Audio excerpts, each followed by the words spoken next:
Adding a debit card to your AT&T account is a straightforward process that allows you to manage your payments easily. Follow these steps to complete the process. Step 1. Log into your AT&T account. Visit the AT&T website or open the AT&T app on your device.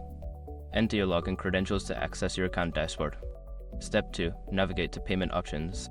Once logged in, look for the billing or payment section in your account settings.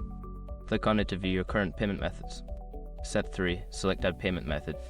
In the Payment Options area, find the option to add payment method or add debit card. Click on this option to proceed.